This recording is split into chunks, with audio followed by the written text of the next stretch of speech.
Chapter 12:01 Professional. The pupils of Bodhisa's eyes had already turned deep black, and they were frozen in a look of indescribable fear. It made Klein's heart palpitate when he saw it, as though he could feel the intense changes in Bodhisa's emotions before his death. After a series of inspections, together with divination, he confirmed that these two eyeballs didn't contain any beyonder characteristics, but they contained a strong corruptive force and a power that came from an unknown source. It could be used as a medium for curses, and it could directly affect the target. It was a rather dangerous spiritual material with an extremely long expiry date. I can't bring it with me for extended periods of time. Otherwise, I might be weakened mentally, have nightmares every day, and suffer a physical mutation. Klein casually summoned a square metal box and placed Bodhisa's two eyeballs into it. He didn't attempt to purify it, because once the item was shattered and purified, there would be nothing left. It would be too wasteful. Due to the fact that there was nothing wrong with the worms of Star and that it was also a material that Klein understood the most, he quickly turned his attention to the black pocket. The results of divination surprised him because it was a so-called interspatial object. The pocket only had the size of an adult man's palm. But in actual fact, it had the size of the two-bedroom apartment that the Moretti family had rented in Tianjin in the very beginning. It was big enough to hold many things. This was made by Bodhis using the powers of a secret sorcerer. In essence, the pocket wasn't an object but an entrance. First, a region in the spirit world is distorted and isolated using space concealment, then, use the chaos created when the spirit world overlaps with reality. As long as there are proper coordinates, one can directly reach their destination, opening the door to that hidden area and entering this pocket space. This is very similar to the method needed for sealing the box of the Great Old Ones. However, one door is in the spirit world, while the other is in the real world. This results in a sealed artifact or mystical item inside the interspatial pocket to also affect the wielder. From the looks of it, it doesn't seem to be of much use, as it can't eliminate the negative effects. Besides, I'm in the forsaken land of the gods and can't connect to the spirit world. There's no use to having such a pocket. Also, I have to reinforce the power of space concealment from time to time. Otherwise, it will gradually lose its effectiveness. It's only suitable for demigods of the apprentice pathway, or an organization that has demigods of the apprentice pathway or sealed artifacts that provide the relevant support. The name, interspatial pocket, is too lame. I wonder how Bodhis named this item. Let's call it Traveler's Bag. After confirming the degree of danger, Klein conjured a fake hand and placed it into the black pocket. Pitter-patter. A bunch of gems poured out as the fake hand was retracted and landed on the long, modeled table. The crystal-clear red, blue, green, white, black, and translucent colors instantly filled his eyes. I should have predicted this. The corresponding materials of the apprentice pathway are gems, all the gems. The expression on Klein's face turned spirited as he sighed with a smile. He reached out with his other hand and picked up a few gems to feel the weight and texture.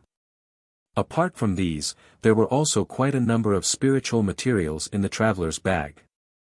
Some were commonly used, while others were relatively rare. The box of the Great Old Ones, the secret sorcerer's beyonder characteristic, 9 worms of Star, Bodhisa's eyeballs, traveler's bag, and large amounts of gems and materials. This operation can be considered quite a harvest, enough for everyone to split it fairly. Unfortunately, Bodhis had the ability to record beyonder powers in certain states. There's no need for him to bring too many sealed artifacts and mystical items with him. That would result in many negative effects. As a demigod, he should have a few good sealed artifacts. I wonder if they're hidden somewhere in the spirit world or at the Aurora Order headquarters. It's a pity that Bodhisa's soul had just collapsed as well, preventing me from using spirit channeling on it. Klein shook his head and immediately returned to the real world. He found a hidden spot, put down the lantern, and set up a bestowment ritual. He wanted to see if he could bring 0 to 61, the box of the Great Old Ones, to the forsaken land of the gods. If he could attempt transforming the entire city of silver into toys and placing them on the first level of the sealed artifact. He could directly send it to the outside world through the sacrificial and bestowment rituals. This way, he could bypass the giant king's court and dark angel Sasra, and could ingeniously complete the miracle invoker ritual. After performing a series of tasks, Klein was done with his preparations as he reached out his right hand. He pulled out another himself before his actual body leaped into the fog of history and hid in the void of a time before the first epoch. He was worried that the box of the Great Old Ones would cause a random death the moment it passed through the sacrificial and bestowment door. In the fragments of light deep in the grayish-white fog, Klein took 4 steps counterclockwise and returned above the gray fog, responding to his own prayers. After the mysterious ancient door of sacrifice and bestowment took form, he slowly opened it. He waved his hand, summoning the box of the Great Old Ones that was enveloped by layers of forcers, throwing it into the gap behind the illusory door, towards the boundless darkness behind the door. At that moment, the void's darkness suddenly became corporeal, as though it formed an invisible barrier that blocked the door that had just opened. It floated in midair, unable to move forward.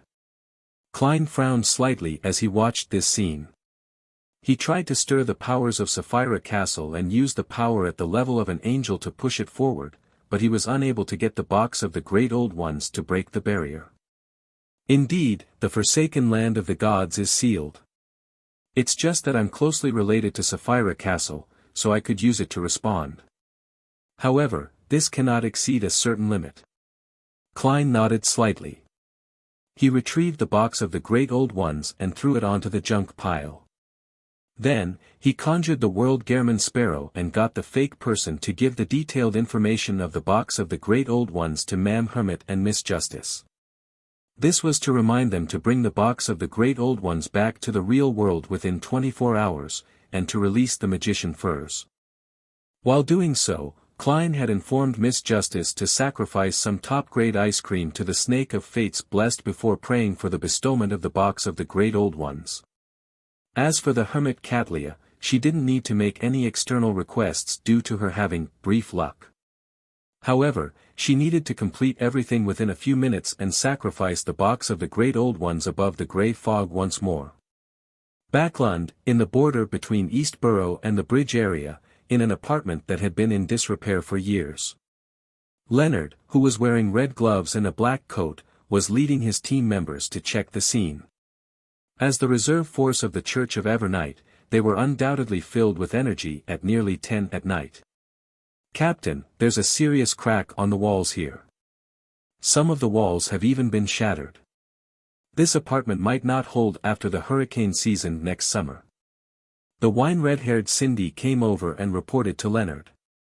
Leonard scanned his surroundings with his green eyes and nodded slightly. "Thankfully, this place is dangerous to begin with, and it has been abandoned for a long period of time. However, it's very strange that even tramps don't live here." Cindy thought for a moment and said, "Captain, do you mean that there are beyonders using this apartment, so they're secretly chasing away the tramps who sleep here?" Another red glove, Bob, happened to be checking the bottom of the wall and casually added, "And then, they had an internal strife that developed into a battle." "Something was then ignited?" "That possibility can't be ruled out," Leonard answered in a professional manner. "But have you noticed? Every place in this room has signs of corrosion, and there's a lack of the remnants left behind by tables and chairs that should exist. It looks too empty. This doesn't look like something a low or mid-sequence Beyonder can create. I suspect that it might involve a higher level of power." After a series of inspections and discovering many abnormalities, the Red Gloves team under Leonard failed to find any further clues. They could only return to St. Samuel Cathedral first. Just as they arrived underground, a bishop came to look for Leonard, asking him to bring 2 members upstairs for a meeting. Leonard nodded thoughtfully. Without asking anything, he led Bob and Cindy through a secret passage into St. Samuel Cathedral. Following that, they followed the spiral staircase and under the illumination of the crimson moonlight, they arrived in a room with many people. It was equipped with a blackboard. With just one glance, Leonard realized that there were quite a number of people who had worked with him before. They were from the mandated punishers, the machinery hive mind, and MI9. Then, he noticed the three demigods, Horace Haydn, Randall Valentinus, and Anthony Stevenson, as well as a black-haired, golden-eyed man who was clearly at the same level as them. Without waiting for Leonard's greeting, Saint Anthony stood up in his red-patterned black robe and said in a deep voice, "There was a high-level battle in the outskirts of Backland. There was a terrifying contamination present, as well as a tarot card, the Hermit. I noticed that you've done some investigations regarding the large number of incidents involving tarot cards. You had also raised a corresponding theory. Now, please give everyone here a detailed introduction." The Hermit card? Leonard expressed his true astonishment, but this was mostly because he was tasked with such a mission. Ahem. He cleared his throat, walked to the blackboard, and turned to face the demigods and beyonders of the three churches and the military. He drew a crimson moon on his chest. After organizing his words, this red-glove captain said solemnly, "In the past 2 to 3 years, the incident involving tarot cards that really caught our attention was because of Lenivis's death. He was embroiled in a conspiracy that attempted to allow the true creator's descent, and his body was covered with tarot cards. After that, the tarot cards appeared on the Capim case again. However, this time, there was a change in the arrangement of the tarot cards. It emphasized judgment and the Emperor. Back then, I linked these matters to an organization that suddenly believed in the Fool in Backland. As you know, the Fool is the starting card of the tarot cards." This bold guess made several demigods and many other beyonders nod slightly. They felt that this might indeed be related to some level of mysticism. Leonard paused before continuing, and below the Fool, this organization might have quite a number of official members. They use tarot cards as code names, such as Judgment, the Emperor, or the Hermit. Of this incident. As he spoke, Leonard picked up a deck of cards that he used as a demonstration and randomly picked one. He glanced at it and chuckled. Such as the Star. Chapter 1202. The Tarot Club. The demigods and beyonders present nodded at Leonard's demonstration, indicating that they understood what the red glove captain meant. One of the mandated punishers raised his arm and took the opportunity to ask a question. In other words, whoever left a tarot card behind is the member executing the mission? That should be the case. Leonard did not give a definite answer. The same mandated punisher continued asking, "What do the tarot cards that were scattered all over Lenivis's corpse mean then?" "There's no specific direction." Leonard immediately picked up a white chalk and wrote the name Lenivis on the blackboard behind him. Then, he drew a circle. "I've just said that in the past 2 to 3 years, the matter involving tarot cards have really caught our attention because of the Lenivis case.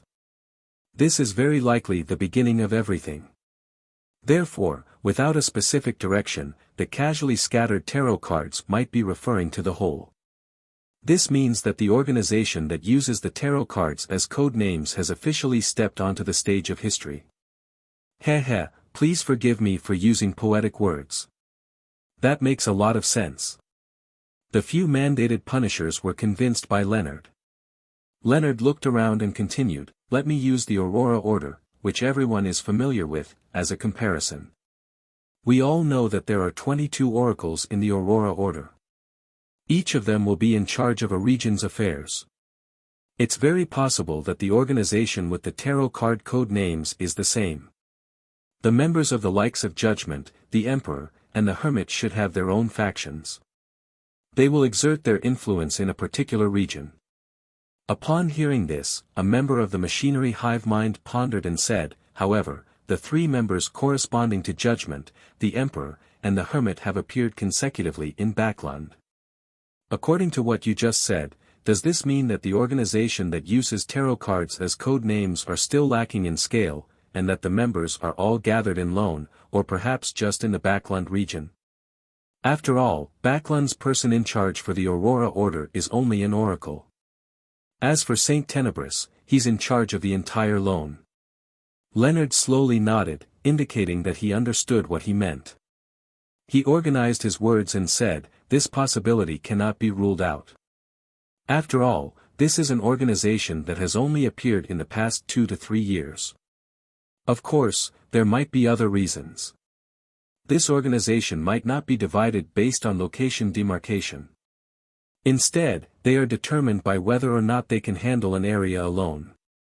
They will also work together depending on overlapping situations, such as the Capim case."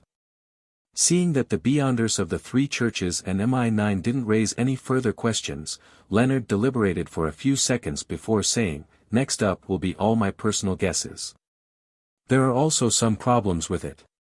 This might be a direction of investigation for the future. The first question, what is the purpose of this organization? If they are like the Aurora Order, with the goal to spread the faith of an evil god, then why haven't we discovered people who believe in the Fool?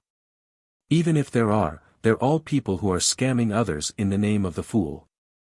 Second question, what do they have in common in the few operations? I haven't been able to find it yet.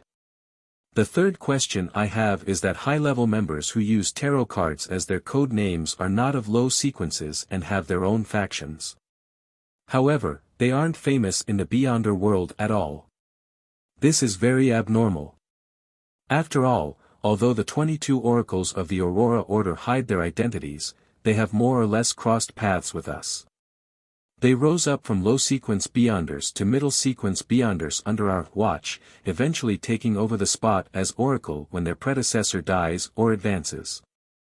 They are all already on our lists. Having said that, Leonard paused and said, if the organization that uses the tarot cards as its code name is really an organization that believes in the Fool, then there is someone who can answer my third question.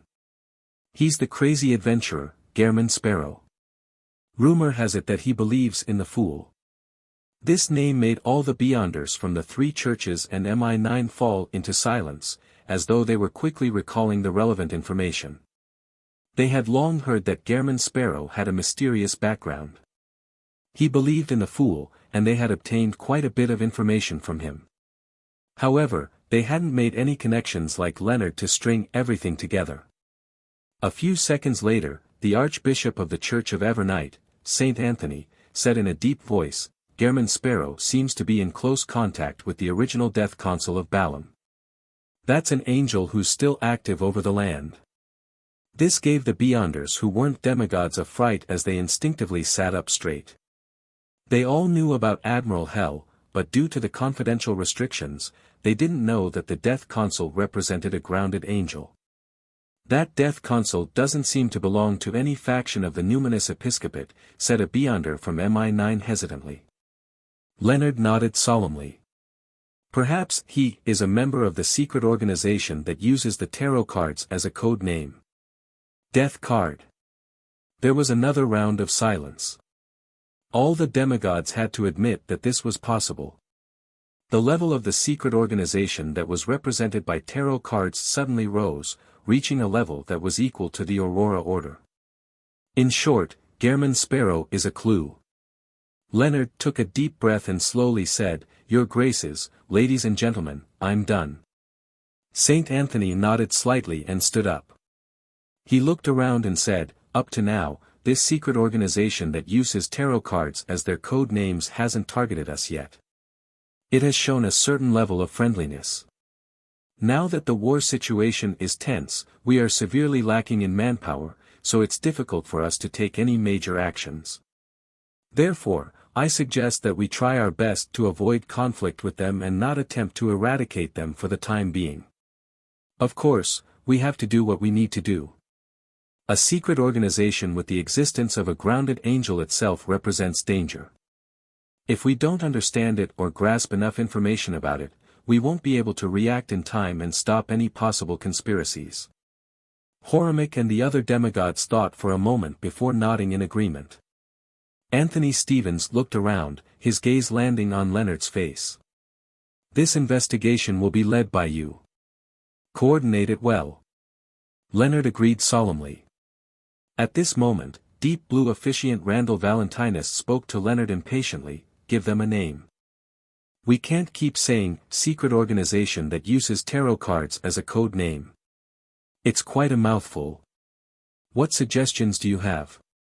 Leonard considered carefully before saying, Tarot Club. That works. Randall stood up and said with a thunderous voice, let's call it the Tarot Club. Late at night, in Empress Borough, in the Hall family's villa. The exclusive dessert chef, Tim, suddenly woke up from his dream and stared at the ceiling in the darkness. He had just dreamed that he was enjoying an ice cream and had just eaten it when he woke up. The more he thought about it, the more intense his cravings became. In the end, he overcame his feelings that it was trouble and got out of bed. Putting on a thick sleeping robe, he walked out of the room and came to a pantry not far away. As a slightly famous dessert chef in the aristocratic circles, Tim was given special privileges by Earl Hall. He could enter the pantry at any time and use the ingredients here to test his new ideas.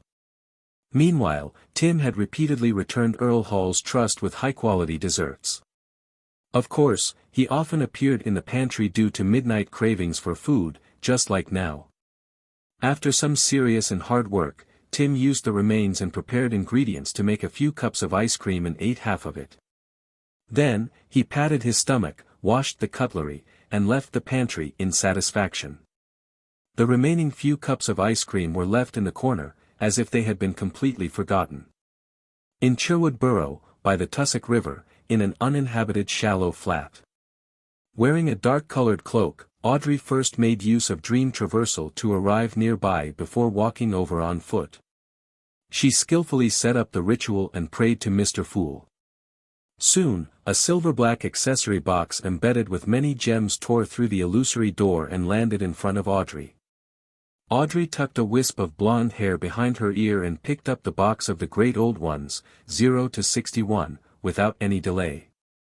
She aimed at a few rocks and pulled open the first layer. Silently, numerous long tables and chairs appeared messily in the area. Several beyonders that had used various means to conceal their faces appeared. One of them was the hooded furs. Their skin quickly changed from that of a toy's to that of a human's, and their eyes began to move. Furs, who had the highest sequence, recovered the fastest.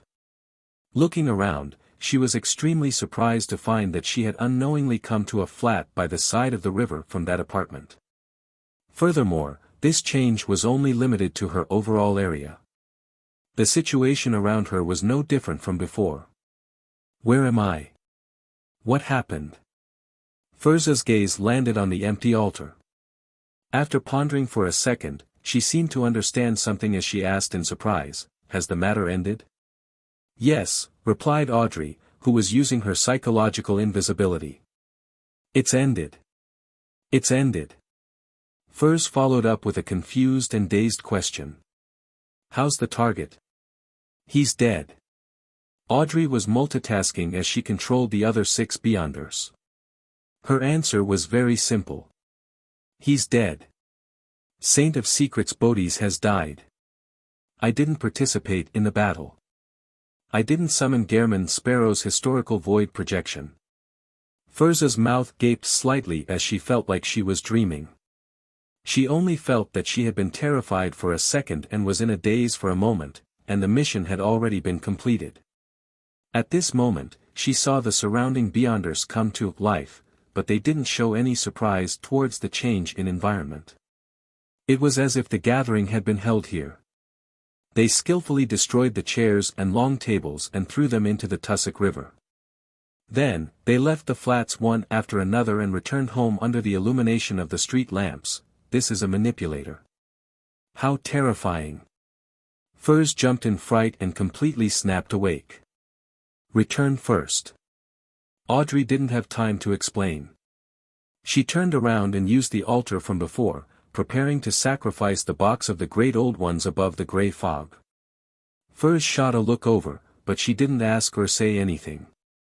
She made her body turn transparent as she vanished from where she was. Author's note: the title of this chapter originally should have been Official Debut, but it was just not serious enough. Chapter 1203 Harves in the Ancient Palace Above the Fog. Dark red starlight shot up, forming several figures. Leonard did a casual glance, and his gaze suddenly froze on the silver-black jewelry box placed on the long model table. If he recalled correctly, this was likely a Grade 0 sealed artifact, the box of the Great Old Ones that the World Klein Moretti had specially emphasized during the prior private gathering. The Saint of Secrets was really in control of this Grade 0 sealed artifact. And he even used it.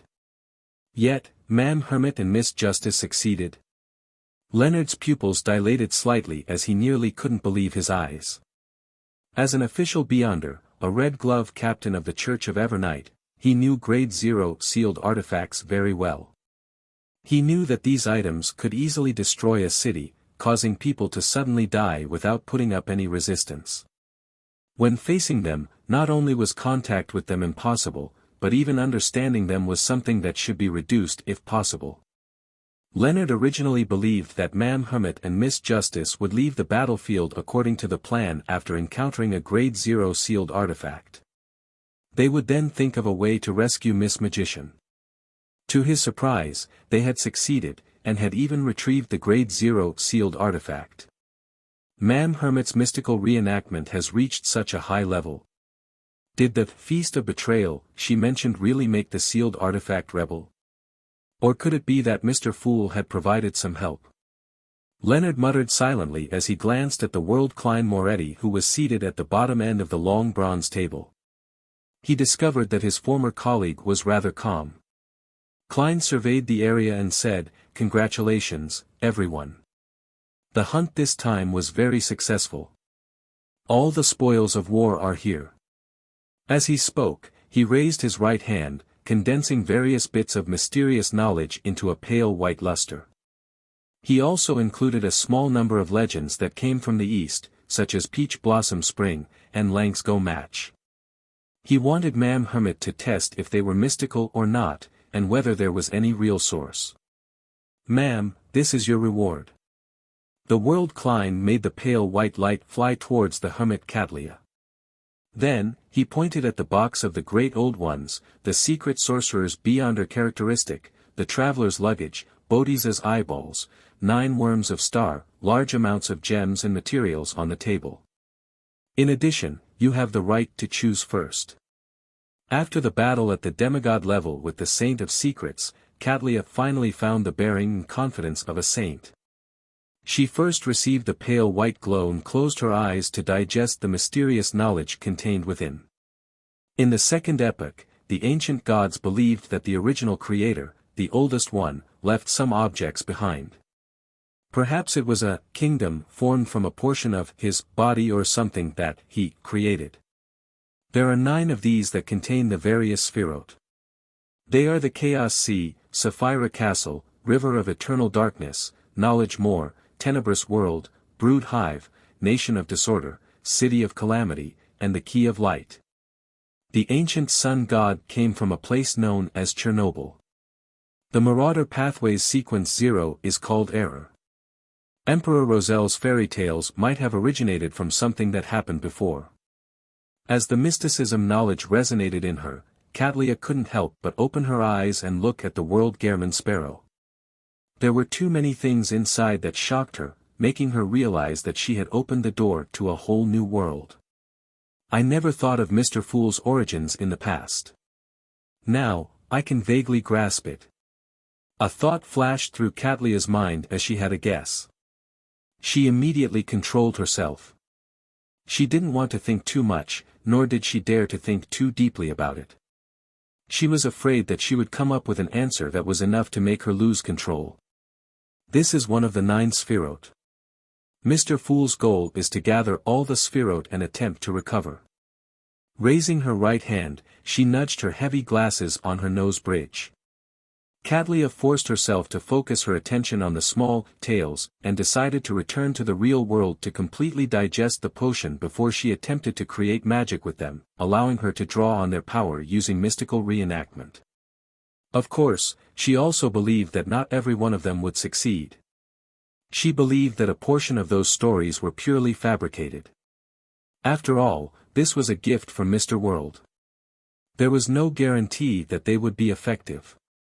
After all, out of the many fairy tales and ancient legends that Emperor Roselle recounted to Queen Mystic back then, only a few of them truly produced magic. She took a few seconds to compose herself and cast her gaze to the middle of the long model table, preparing to choose her spoil of war. Without a doubt, the most eye-catching item was the box of the Great Old Ones labeled 0 to 61. The silver-black jewelry box embedded with many gems completely overshadowed all the other items. Cadlia wasn't too unfamiliar with Grade 0 sealed artifacts, because Queen Mystic had more than one. It was also because of this reason that the Queen's Element Dawn was able to compete with the ancient organization, Moses Ascetic Order, that had been born in the early 4th epoch. The gap between an angel and a saint was not something the magic of a powerful fairy tale could make up for. To become a truly powerful figure, one had to advance to Sequence 2 or possess a Grade 0 sealed artifact. It wasn't that Cadlia didn't have any desire for the box of the Great Old Ones, but when she thought of the hint that the World Gehrman Sparrow had received from Mr. Fool, the terrifying negative effects, the third level's extreme danger, and most of the Beyonder powers that she couldn't control, she felt a sense of horror. Although she had brief luck, she still lacked the ability to seal the box of the Great Old Ones so far. After a series of intense struggles, the hermit Cadlia pointed at the dreamy crystal and said, "I want the secret sorcerer's Beyonder characteristic.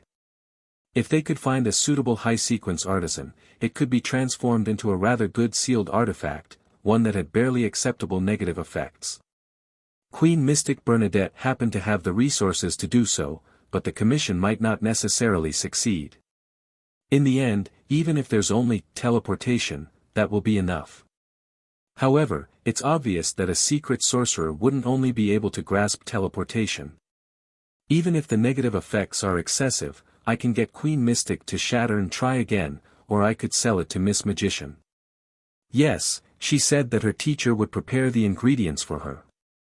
Following that, Cadlia nodded at the World Gehrman Sparrow to confirm her choice. Choosing the secret sorcerer's Beyonder characteristic. Upon hearing Ma'am Hermit's reply, a scene appeared in Klein's mind. Wearing a purple-patterned black robe, the lady wearing a dark-colored hood relied on Blink to leave behind many doppelgangers. Then, they would all ignite a match at the same time. The little match girl will turn into countless witches selling matchsticks. This is a horrifying fairy tale. The World Klein couldn't help but twitch the corners of his mouth as he tersely acknowledged. "All right, it's your right." He then cast his gaze at Miss Magician.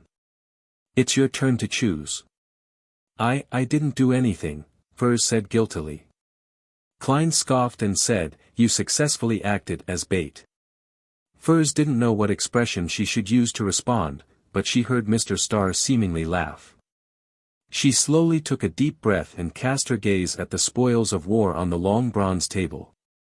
Frankly speaking, she wanted to choose the box of the Great Old Ones because it was an item that her teacher's family had snatched away. She didn't want to use it herself, she wanted to return it to her teacher directly. However, considering that she was only bait, Furs felt that she was not qualified to take an item of this level. Grade 0 sealed artifacts were extremely rare, precious, and dangerous.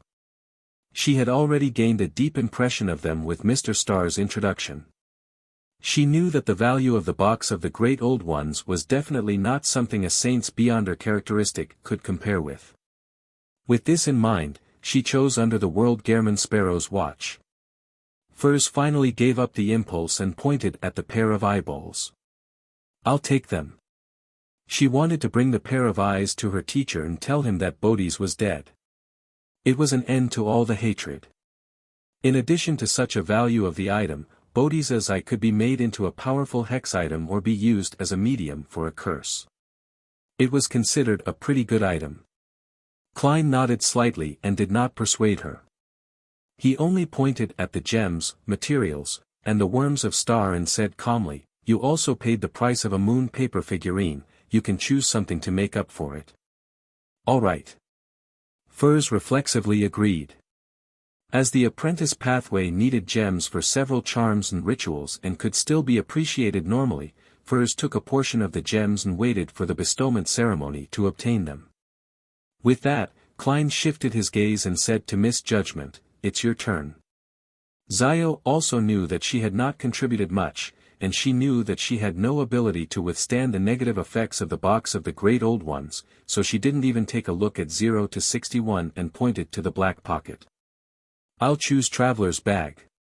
This way, she could carry heavy weapons with her and might even be able to pull out a cannon at a critical moment.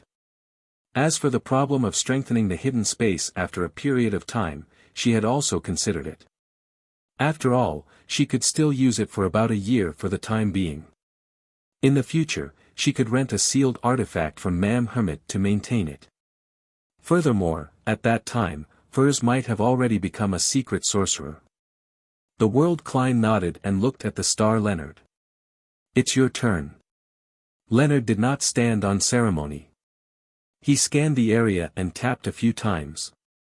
3 worms of star, 20 gems, and those ingredients. "This feels like I'm paying protection fees to the official organizations." After lampooning his dear poet, Klein turned to Miss Justice and said, "The mission was very successful and I'm very satisfied. Although you have already received your payment, you can still choose a little more." Audrey could decipher the sincerity of Mr. World's words. Without any excuses, she chose a worm of star and a third of the spiritual materials. At this point, as the mission's commissioner, the World Gehrman Sparrow had obtained 5 worms of star, a grade 0 sealed artifact, a third of the spiritual materials, and nearly 30 high-quality gems. He smiled and looked at Furs. "Remember to tell your teacher about this. Just say that this is a gesture of my goodwill. And I want to make a deal with him." Furs wasn't surprised by Mr. World's request. She nervously replied, All right. What kind of deal is it exactly?" During this period of time, she had communicated with her teacher, Dorian Gray Abraham, several times. Under Miss Justice's guidance, she had laid quite a lot of foundation for the impending request. The World Klein laughed hoarsely. "You don't have to tell him what I want for now. Just lay out my chips for him and see if he's interested. Your bargaining chip is still the promise to break the Abraham family's curse." Furs cautiously sought confirmation. Klein nodded and pointed at 0 to 61 on the long model table. "It can also be this box of the Great Old Ones. An item used to exchange for a grade 0 sealed artifact can't be simple." Be it Justice Audrey or the Hermit Catlia, both of them suddenly had such a realization. However, Furs paid more attention to the promise of breaking the curse. This was because she had experienced it herself and knew how tragic her teacher's family was. She replied solemnly without hesitation, "All right." Backlund, Westborough, in the basement of a house. Saint Tenebris, who was hidden in the shadows, suddenly grew out of the darkness. He turned his head as if he was listening to something. The muscles on his cheeks began to twitch. It wasn't just one chunk of flesh, but bits. Not only were they not connected to each other, but they were also interfering with each other. It looked extremely odd. In seconds, Kisma wore an extremely painful expression as his skin tore apart, as flesh and blood beneath squirmed, mixed with a deep black. With a thud, he fell to the ground and prostrated himself before the altar, vomiting out large amounts of organs and shimmering light. Saint Tenebris' head was pressed tightly against the ground as he muttered crazily, "Bodhi's actually died, a secret sorcerer who wields a grade 0 sealed artifact died just like that. There's a tarot card, the Hermit, the 2 enemies that attacked were saints. One was a mysticologist, while the other was a manipulator, the organization that believes in the Fool and uses tarot cards as their codenames, Gehrman Sparrow." Isaac Eggers, after an uncontrollable murmur, Saint Tenebris Kisma cried, feeling both vexed and pained. I repent, I repent, I repent," a few days later, in an apartment's room in Pritz Harbor. The disguised Dorian Gray Abraham had received a letter from Furs through many hands. He examined it carefully and confirmed that there were no issues. After confirming that there were no abnormal signs, he took out the letter with the help of a letter knife. The beginning of the letter was the usual greeting. Following that, Furs directly wrote, "We have already killed Saint of Secrets Bodis, and obtained the items on his person." Dorian had originally planned on scanning through the letter quickly, but he ended up stuck on this sentence. He read it a few times and forgot to continue reading. Dorian knew how strong and powerful Bodis was. He also knew very well how terrifying a secret sorcerer was. But now, the new student he had been teaching for over a year had told him in a very calm tone that Bodis had already been taken care of. In an instant, the only things that echoed in Dorian's mind were thoughts of, impossible, a lie, and a conspiracy. He suspected that Furs had already been controlled by the Aurora Order. In any major faction, Sequence 4 Beyonders were the absolute upper echelons and extremely important members. How could they be so easily killed? Dorian's throat bobbed up and down as he forcefully focused and continued reading the contents of the letter. "We have obtained the box of the Great Old Ones. I believe you aren't unfamiliar with it." After reading another line, Dorian's eyelids twitched a few times. He felt that the letter in his hand was as heavy as a boulder. Of course, he wasn't unfamiliar with the box of the Great Old Ones. This was a Grade 0 sealed artifact of the Abraham family, proof that they had once been glorious. The one that was killed was Bodis who possessed the box of the Great Old Ones. Dorian's shock kept rising. He felt that things had gone beyond his imagination. On the other hand, he felt that there was a possibility that it wasn't impossible. Perhaps the one who really killed Bodis was actually the box of the Great Old Ones. He knew very well how dangerous that Grade 0 sealed artifact was. At the same time, he finally noticed a word, "we." This was the first time Furs had indicated that she had companions and partners. Of course, Dorian had already guessed it, but he hadn't called her out. Indeed. Dorian sighed and eagerly read the rest. "I have a friend who wants to show you his goodwill by pushing for this operation against Bodis. He said that he wants to make a deal with you, and is willing to use the box of the Great Old Ones or a promise to remove the Abraham family's curse in exchange. He wonders if you are interested. He doesn't know where you are, and I won't tell him. You can totally refuse, a promise to remove the curse." Dorian skipped over the box of the Great Old Ones and ruminated on the extremely important part of the sentence. After the first few letters, he had fully understood the true nature of the family's curse. It was both a sorrowful and helpless matter, a glimmer of hope that was brewed out of the pain. Before this, who would have thought that the person who caused the descendants of the Abraham family to lose control would be their ancestors' cry for help? This was like a cruel joke from fate. Dorian didn't know if Mr. Dorr knew the consequences of his actions, nor did he know how to describe his complicated feelings. However, he couldn't help but start searching for a way to make Mr. Dorr return and completely remove the family curse. This was a path with very slim hope, but for the Abraham family, it was enough, because a light had finally appeared in the darkness. After an unknown period of time, Dorian folded the letter and smiled bitterly to himself. Goodwill. Such goodwill is frightening. After he muttered to himself, he fell into silence again. His expression was gloomy and his heart seemed to be struggling. Gong! The sound of the wall clock rang punctually, snapping Dorian out of his daze. His expression gradually became solemn, and he finally made a decision. After making up his mind, Dorian felt much more relaxed. He even smiled. He first burned Furz's letter before packing his bag and heading out to the steam locomotive station in Pritz Harbor. He was going to Southville, but not to hide, but to make some preparations. He planned on handing all his family's items and potion formulas to one of the family members who was staying there before returning to Pritz Harbor. With his identity as Dorian Gray, he would head to Backland to meet his student, Furs, and the powerhouse who had shown his goodwill. When the time came, he would consume a type of medicine in advance to allow himself to suffer a powerful curse that rooted itself in his spirit body.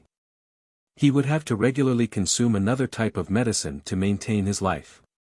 This way, even if he was controlled and unable to commit suicide, he would quickly die because he had no chance to take the medicine. With his spirit body dissipating, he wouldn't leak any key information. For this journey, Dorian had put life and death aside. He was willing to sacrifice his life for that slim hope. Northborough in Backland, beneath St. Samuel Cathedral. Leonard, who had just had a discussion with the members of the mandated Punishers, the Machinery Hive Mind, and MI9, returned to his office and sat down. At that moment, the slightly aged voice of Palaz Zoroast resounded in his mind. They've finally found the exact location of the Jacob family's treasure trove and are about to enter. Ah! Leonard was momentarily stunned, unable to react. Previously, at the gathering of the Hermits of Fate, he had sold the news of the Jacob family's treasure trove. As no one knew what was inside, no one was willing to offer a high price. And Leonard's main goal was not to trade, so he had only exchanged it for some rare spirits. He immediately lowered his voice and said, "Old man, how do you know that?" "Heh, it's a given that I sent out my avatar to monitor the area," Palaz Zoroast replied unhappily. "Are you underestimating an angel from the Marauder pathway?" Leonard laughed dryly.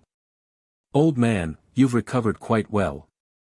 You even have excess characteristics for an avatar." "I'm already at the level of a sequence too." Palaz Zoroast scoffed. "Next, don't go out. Just stay inside the cathedral to prevent any accidents from happening." "Are you worried that a trap lies within the treasure?" Leonard asked thoughtfully. "How can a treasure left behind by a marauder angel not have a trap?" Palaz Zoroast said with a scoff. "I can't predict what will happen, but staying underground in the cathedral is definitely safe."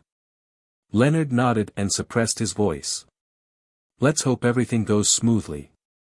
Old man, you promised me that if you can successfully obtain a sequence 2 beyonder characteristic, you will steal a grade 1 sealed artifact from the items they obtained for me." It wasn't that he was concerned about whether he reaped anything out of it, but rather, it was to ease his sudden anxiety. "Weren't you against stealing?" After a mocking remark, Palaz fell silent, as if he was focused on monitoring the situation at the Jacob family's treasure trove. About an hour later, he heaved a sigh of relief in Leonard's mind. Although there were many traps and accidents, they eventually reached the predetermined target. Heh, I only took that characteristic and a sealed artifact. The rest will be their payment. Don't be in a hurry to leave this place. Wait until I absorb that characteristic before leaving. When that happens, there won't be any problems." Leonard immediately relaxed and leaned back, crossing his legs as he read the newspaper leisurely. In the evening, Palaz Zoroast finally spoke again. "It's done." His voice contained plenty of emotions, but because it was too complicated, Leonard was unable to tell. Seeing that nothing had happened and that old man might still need to digest, Leonard stood up and rubbed his temples. He left St. Samuel Cathedral and returned to 7, Pinster Street. As he passed through the porch, he suddenly saw a person sitting on the sofa. The man was wearing a classic black robe and a pointed hat. He placed his right leg over his left and was leisurely reading a newspaper. As if sensing Leonard's arrival, that person raised his head and adjusted the monocle on his right eye, revealing a teasing smile. Chapter 1205, 1205 Chapter 1205 A 1,000-year-old trap sponsored content. Remove ads. Amon. Blasphemer Amon. Leonard was no stranger to the person in front of him. Not only had he faced his avatar, but he had also heard of his various deeds and nasty character from old man Palaz Zoroast. At that moment, Leonard's thoughts nearly froze as his mind went blank. Only a small number of thoughts could spin. Amon's lips suddenly quivered as he muttered a raving that was completely at the level of a deity. One voice after another echoed in Leonard's mind as though it came from the countless number of Amons. Are you pleasantly surprised? Are you shocked? After realizing that I won't be able to get Sapphira Castle any time soon, I shifted my focus to Backland. If it wasn't to fool all of you, why would I have played such a simple cat-and-mouse game with him? I think you two should be in contact. He must have told you that I'm still tracking him and sabotaging his operations, that I even set a trap for him at his destinations, that's just an avatar that's close to sequence 1, right? Pales, I forgot to tell you that in the later years of the fourth epoch, I pretended to be the ancestor of the Jacob family. I had long swallowed him in secret. Then, I watched his descendants panic. Then, I thought of a way to add another secret treasure trove to the place where Tudor became Blood Emperor. I didn't finish off these fellows, because I had a premonition that this treasure trove would be very useful. I had an avatar that had been sleeping there for more than 1,000 years, patiently waiting for someone to open the treasure trove. As for the other avatars, I didn't synchronize this information to them. That way, I might be able to create a ruse at some point in time. Yes, this kind of synchronization is something I invented. Pales, you're quite behind the times. In order to confirm your whereabouts, I watched that bunch of fellows destroy the traps and take the items away. I watched your avatar steal the characteristic and sealed artifact from their hands. I watched him carefully devour and digest it.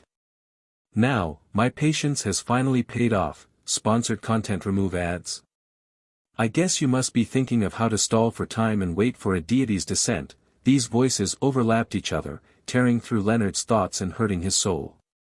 It made his head swell and contract, causing a bunch of short black hair to grow on his face. It made his ribs and waist bulge as though it was about to form a new body. With just the ravings alone, Leonard was close to losing control. He was in extreme pain and had no means of resisting. This was the son of the Creator, a king of angels. At the same time, 7, Pinster Street changed. At some point in time, pitch-black stone pillars were erected around them, propping up a majestic cathedral. Each column of the cathedral was embedded with the bones of different races. They were densely packed as they used different eye sockets to stare at the puny Leonard who stood in the middle as though they were conducting a trial. Amon stood in front of the cross that was more than 100 meters tall in the depths of the church, smiling as he looked at Leonard's grimacing face. This corpse cathedral is pretty good, isn't it? I just stole it not long ago. This way, if they wish to discover any abnormalities here and do a deity's descent, it can stall for at least 30 seconds. That's enough. As he spoke, Amon raised his hand to pinch the crystal monocle that had a beaming face underneath it. Leonard suddenly heard a gong. It was ethereal, as though it came from an infinite distance away. This caused the ear-piercing ravings that tainted Leonard's spirit body to come to an abrupt stop as everything around him turned silent. In Leonard's eyes, beams of light shot out from his body, condensing into a pure figure that was like a wingless angel. The figure was also 100 meters tall, and its body constantly coruscated with a faint glow, as though it was announcing the passage of time. With that, Leonard's body was pushed by an invisible force as he flew towards the door of the corpse cathedral. Sponsored content remove ads. On the door, transparent and distorted faces appeared. They sealed the inside from the outside, isolating it from the spirit world and the astral world. Gong! Another bell rang. The transparent faces filled with pain froze. Leonard's figure was no longer obstructed. In this short span of time, he passed through the main door of the corpse cathedral without feeling anything. Everything he saw instantly returned to normal. There was still a bit of light high up in the sky. The gas lamps by the side of the streets were already emitting light, illuminating 7, Pinster Street. From the outside, the building was silent, quiet, and dark. There was nobody around. Old man. It was only at this moment that Leonard finally found his train of thought. His heart tightened as he strode forward and returned to the house. However, the door to 7, Pinster Street was so heavy that he couldn't open it any time soon. With this obstruction, Leonard finally regained some of his senses. He hurriedly retreated as he quickly thought of what he could do to save Old Man.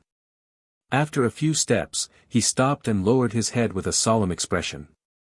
He quickly chanted in Jotun, "The fool that doesn't belong to this era." Leonard already knew that the one inside was Amon's true body. And to deal with Amon's true body, he could only seek help from a god. Walking through the darkness with the lantern in hand, Klein entered the historical fog immediately. Then, he took 4 steps counterclockwise and went above the grey fog. After listening to Leonard's prayer, the puzzled and nonchalant-looking Klein instantly sobered up. It was as if he had just woken up from hibernation and had just climbed out of bed when he was splashed with a basin of cold water. Amon's true body has gone to Backlund. Amon's true body has found Leonard and Palez. Amon stole the corpse cathedral from his brother and used it to delay a divine descent. So it turns out that when he suggested that we play the game of who will be the first to find black demonic wolf Kodar, he had never thought of deciding on a winner. He didn't care what the stakes were either. His goal was to draw my attention and believe that he is still pursuing me and trying to steal Sapphira Castle from me.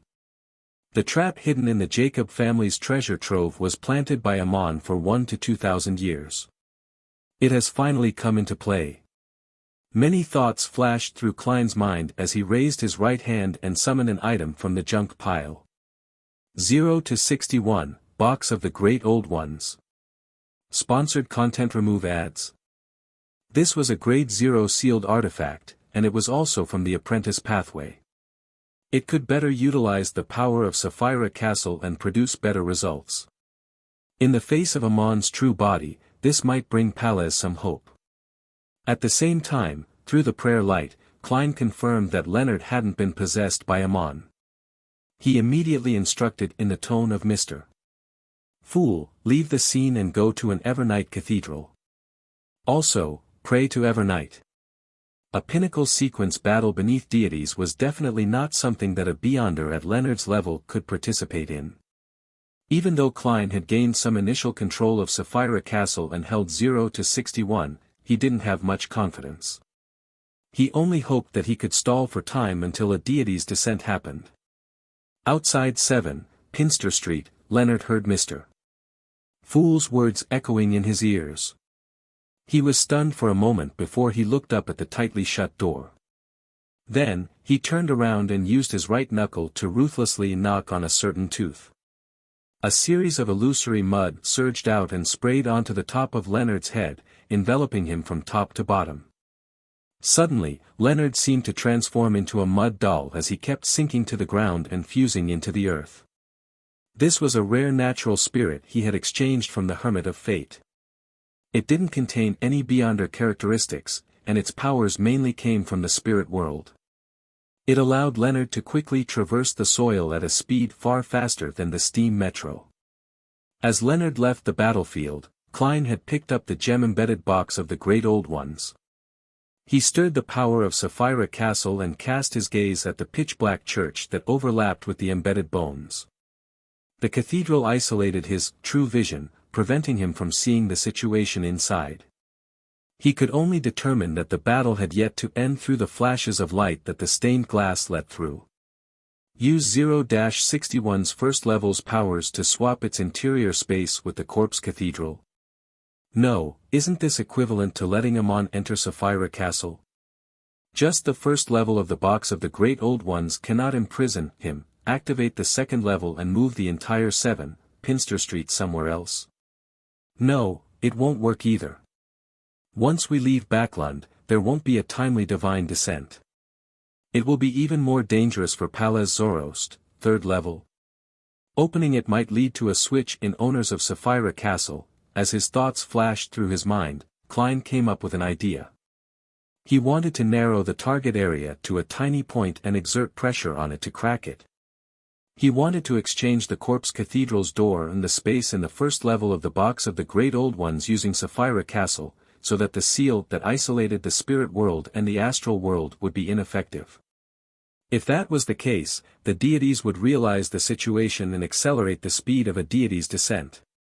At the end of the long, model table, Klein sat in his high-back chair and aimed at the crimson star representing Leonard as he opened the first level of the box of the Great Old Ones. The surging power in Sapphira Castle suddenly calmed down, returning to its usual concealment as it silently pierced through the crimson star. In the real world at 7, Pinster Street, the door of the Corpse Cathedral that overlapped with ordinary buildings lost its luster. Following that, it became a light pool with gravel and cobblestone. The situation inside and outside suddenly cleared up, and it was reflected in Klein's eyes. In front of the cross that was 100 meters tall, the black-robed, pointed hat, and a monocled Amon, slowly turned around to the opened door. He held a crystal pillar formed from light and shadows in his hands. There were many 12-ringed worms of time swimming rapidly inside. Everything around them seemed to stop. Amon raised his head and looked up into the sky as the corners of his mouth curled up.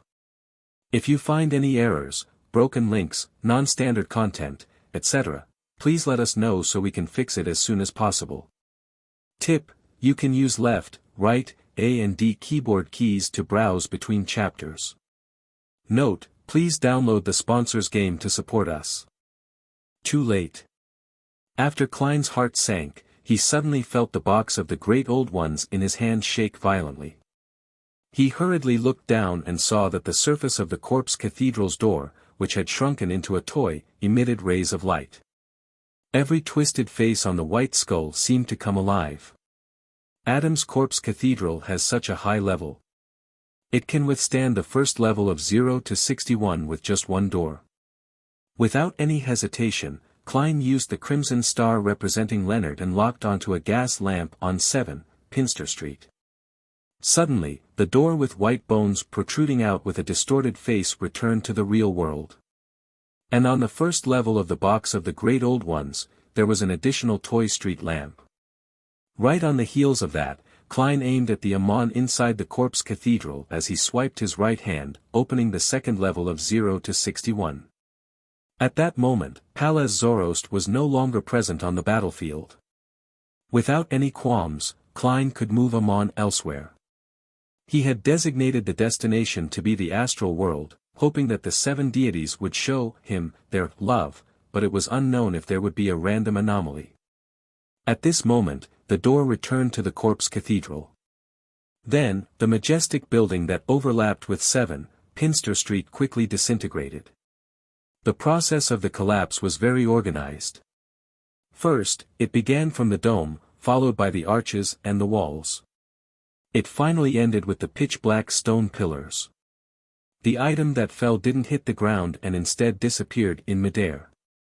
Standing in front of the cross, Amon also began to dissipate along with the collapse of the entire corpse cathedral. It was as though he had also been envisioned, an entity that could be removed at any time. Of course, Klein knew very well that this was only Amon exploiting a loophole to use the expiration of the imagined corpse cathedral, so as to also become a figment of imagination to leave Backland. Boom! At some point in time, a thick dark cloud appeared in midair. A ball of lightning the size of a house dragged a silvery white stream of light as it ruthlessly smashed onto the corpse cathedral and Amon's body that had not completely disintegrated. A fine crack appeared on Amon's crystal monocle as the pointed hat on his head collapsed. However, this angel of time didn't panic. When his face twitched uncontrollably, he maintained his smile and held the crystal pillar formed from light and shadows. Like an illusion, he completely disintegrated as the sea of light that filled the corpse cathedral vanished. In the next second, the pitch-black and bone-embedded towering cathedral returned to the realm of fantasy. The house on 7, Pinster Street remained, but there were exaggerated marks on the living room's floor. The mark was like a person lying there, having turned to ashes. This was left behind by the countless avatars of Amon after they were smitten apart. However, Klein knew that Amon's true body had successfully escaped and had achieved his desired goal. When he recovered, this king of angels was just short of a ritual to reach the divine throne and become the embodiment of all that was erroneous in the world. After I swapped the main door of the corpse cathedral, the first one to notice and react with his powers was the Lord of Storms. The goddess really has no way of performing a divine descent. She can only use various mediums to interfere with reality, making it difficult for her to affect him when he is prepared. I was still feeling happy for myself that I managed to escape from Amon. I was satisfied that I had repeatedly avoided him and didn't fall into his traps, but in the end, he ended up pulling off such a huge stunt without any prior warning. When did he transfer his focus to Backlund? It should be after I deceived the laws to resurrect elsewhere. He caught a hint of Palaz Zoroast, as well as the fact that there's a connection between him and me. He began to target the last sequence one beyonder characteristic so as to become a true god. Back then, Leonard didn't explain in detail when he was praying. He only mentioned that there was a problem with the treasure trove of the Jacob family. For a sequence one angel who's so familiar with Amon to not notice anything amiss and fall into the trap, Amon must have done something incredible again. Phew, although I've rapidly grown in my battle of wits with Amon and completed a transformation, I'm still far from being a top swindler like him. I'm still too tender. Once Amon becomes a sequence 0 error and can even traverse the land, it will be tough for me. No, I have to figure out the Marauder Pathways ritual to become a god. I need to think of a way to do some damage. I can't let Amon easily ascend to the divine throne, but can this be what Amon wants? He will deliberately hold a ritual and wait for me to knock on his doorstep. As his thoughts raced, Klein let out a long sigh. Then, he sent a message to Leonard in the tone of the fool. There's no need to pray. In St. Samuel Cathedral, Leonard had just emerged from the soil in the garden. He was trying to rush into the prayer hall when he heard Mr. Fool's words. There's no need to pray. Leonard slowed down as he repeated the sentence in a daze. He slowed down and finally stopped beside a stone pillar. He lowered his head and raised his hands to cover his face. At this moment, a slightly aged voice suddenly echoed in his mind. What are you sad about? I haven't died yet. Ah. Leonard released his hands and said in a daze and pleasant surprise, Old man, you haven't died yet? His eyes were already slightly red. Look at you, what are you saying? Palaz Zoroast's voice was clearly weak. Ahem, to put it simply, I've died once, but not entirely yet. Leonard finally heaved a sigh of relief and looked around. Seeing that no one was paying attention, he lowered his voice and said, Did you successfully deceive Amon? I can't really call it deceiving. Palaz Zoroast sighed and said, All these years, the thing I've thought about the most is what I should do if Amon's true body finds me. After repeated experiments, I've also created a technique. After my true body dies, I can revive in my avatar. However, I will lose the sequence 1 beyonder characteristic and passively lower my level. I haven't been left behind by the times either. In other words, Amon killed you once and obtained your sequence 1 characteristic while you resurrected at the sequence 2 level. Leonard had a rough idea of what was going on as he asked in confirmation. Palaz Zoroast sighed and replied, something like that. Actually, it's not like Amon didn't notice it. He didn't do anything to stop it when I pushed you out of the corpse cathedral. He just wanted to leave some hope for me, and make me lose my will to fight to the death in the upcoming battle. Sigh, if not for that, I wouldn't have been finished by him so quickly. After all, I basically recovered after absorbing the treasure trove's beyonder characteristic. Leonard blurted out in surprise, Old man, you pushed me out of the corpse cathedral because I have your avatar in me? Palaz immediately scoffed. What do you think? Do you really think I'm treating you like a grandson? Don't you have other avatars? Leonard muttered. Palaz grunted and sighed.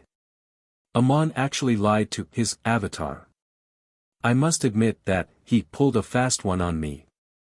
If it wasn't for the fact that he learned that the Angel of Time didn't know the exact situation of the Jacob family's treasure trove back when he absorbed Amon's avatars, he definitely would have taken more caution on the matter, and would have made more adequate preparations for Amon's appearance. This was the most important reason. As for the other matters regarding the Jacob family's ancestor or Klein Moretti playing hide-and-seek with Amon's true body in the forsaken land of the gods, none of them were key in him making up his mind. Leonard thought for a moment and consoled, Old man, you would have fallen for this most fatal of traps in the treasure trove regardless, so it isn't bad for you to have survived it. That's not it, Palez immediately refuted. If I had a premonition that something dangerous would happen, I would have directly taken up the faith of a true God and become their grounded angel. With their protection, I would head to Jacob family's treasure trove. Sigh, after I absorbed the characteristic and regained the strength of a sequence 1, I was considering this problem.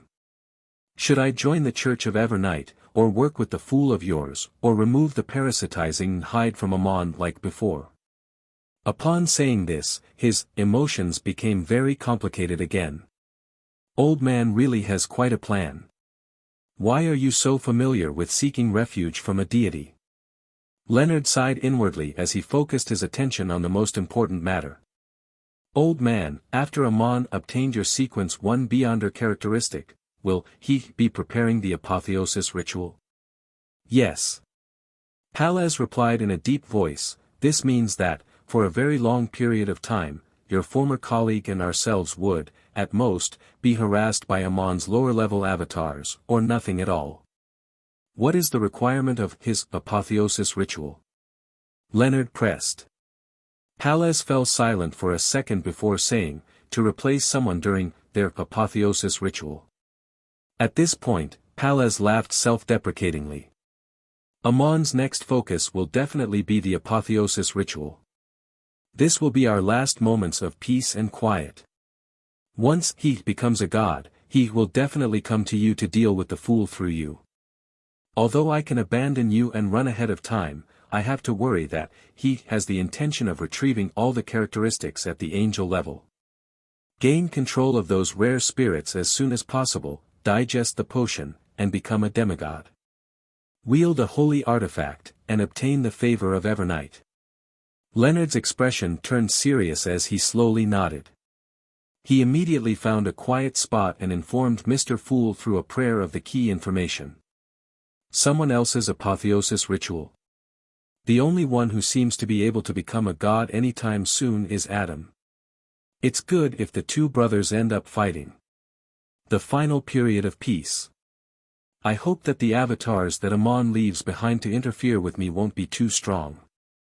I hope that I can find traces of the dark demonic wolf as soon as possible. I hope that Dorian will agree to the deal. Klein sighed and returned to the real world. He continued walking in the dark with his lantern raised. Backlund, Sherwood Borough. 22, Hope Street, Hat Trick Inn.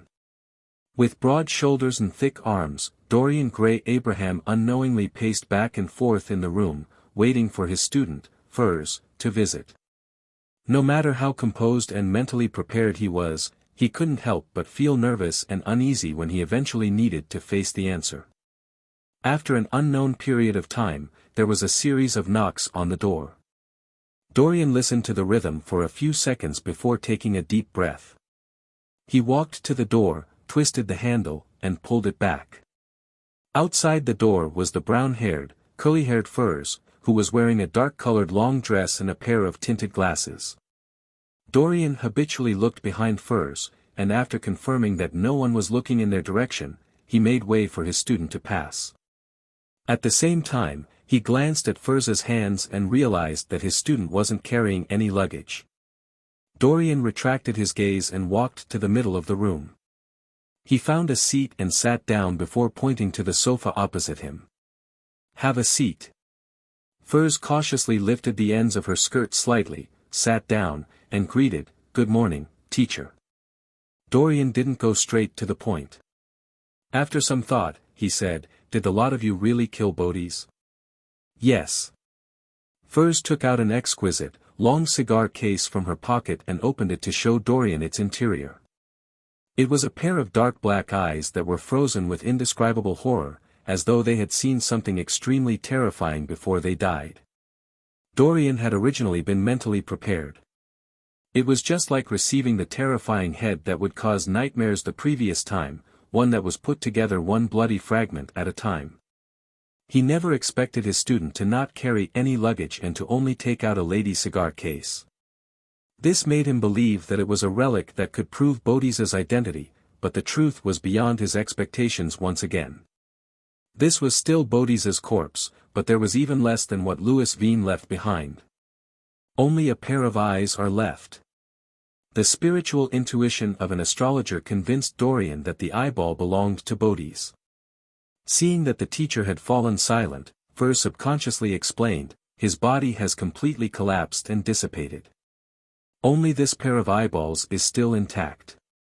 She paused for a moment before saying, these eyeballs contain the remnants of the terror and contamination of the box of the Great Old Ones before Bodhi's passing. It's a very strong cursed item, so I didn't send it directly to you. It would cause terrible things to happen to the postman, and he might even die unknowingly. The corruption of the box of the Great Old Ones. Dorian nodded in enlightenment and sighed with a smile. Did he eventually die under the hands of the box of the Great Old Ones? This is really fate. The first item that Bodhi's had stolen after his betrayal from leading the Aurora Order over was the box of the Great Old Ones. Furs had heard Ma'am Hermit's and Miss Justice's description of the general situation at the private gathering where they distributed the spoils of war. She learned how gorgeous and dangerous the battle she had missed was. She thought for a moment and said, you could say that, however, before he was contaminated by the box of the Great Old Ones, he had already begun losing control. Dorian wasn't surprised as he said to his student, keep it. This is a spoil of war you deserve. After Furs closed the cigar case and placed it back into her pocket, Dorian leaned forward, clasped his hands, and touched his nose. Bodhi's was one of the most talented apprentices I have ever seen. Who knew that he would end up like this? Having said that, Dorian let out a long sigh as though he was recalling and confessing something. Furs didn't know much about the details of what had happened back then, so she didn't dare to speak recklessly. She could only remain silent and wait for her teacher to recover from his mixed emotions. 10 seconds later, Dorian straightened his body and asked, how did you digest the scribe potion? This wasn't only to show concern for his student, but also to accumulate experience to provide some guidance to the other members of the family. Furs's expression immediately turned complicated as though she was recalling something she didn't wish to recall. It's mainly because someone had provided me with help. On the one hand, I've recorded a lot of unique or high-level abilities. On the other hand, I was brought to many places in the past few months where I've recorded different cultures and beautiful scenery. Dorian fell silent for a moment before nodding. This isn't easy to imitate, he then asked, Gairman Sparrow? Yes. Furs gave an affirmative response. Dorian fell silent again. A few seconds later, he said, what kind of deal does he want to make? Or rather, what does he want? Furs focused her attention and answered in an embarrassed manner, he wants the potion formula of a planeswalker, and he plans on using the box of the Great Old Ones to exchange for one of the 2 Grade 0 sealed artifacts in your family's hands. This price was definitely a generous offer. Furs had originally thought that Mr. World was going to use a promise to exchange for the Planeswalker potion formula and a Grade 0 sealed artifact, but she never expected him to throw in the box of the Great Old Ones. Of course, it was definitely of value to allow the Abraham family to be free of the curse. However, a promise was forever a promise that might not be fulfilled. Dorian wasn't surprised by Gairman Sparrow's request for a Grade 0 sealed artifact. He had long been mentally prepared, and instead, he felt that the conditions were beyond his imagination. After all, the Abraham family didn't have many things that a demigod could covet at this point in time. He frowned slightly and said, why does he want the potion formula of a planeswalker? I don't know, Furs answered frankly. Dorian stood up and started pacing. Suddenly, he stopped and looked at Furs. I need to meet him and have a chat before I can make a decision. All right. Furs agreed without any hesitation. Dorian heaved a sigh of relief and prepared to send his student away before quickly taking out the medicine for his consumption. He had arranged to meet at this time because he had taken into consideration that his curse would happen at any moment. If anything were to happen, the enemy wouldn't be able to channel his spirit in time. However, after Furs got up, she didn't walk to the door. She stood on the spot and grabbed at the void. Her arms suddenly sank, and she quickly pulled out a figure wearing a black trench coat and silk top hat. This figure had black hair and brown eyes. His facial features were cut and cold. It was none other than Gehrman Sparrow. Gehrman Sparrow's eyes moved slightly as he quickly recovered from his sluggish look and became no different from a real person. "Teacher, he's here." Furs introduced seriously, "He's Gehrman Sparrow." This action left Dorian Gray Abraham slightly agape. He forgot to close his mouth and didn't respond for a moment. Although he came from an ancient family clan and knew many secrets, there were many things he couldn't imagine even if he read the description due to him being only a sequence 7.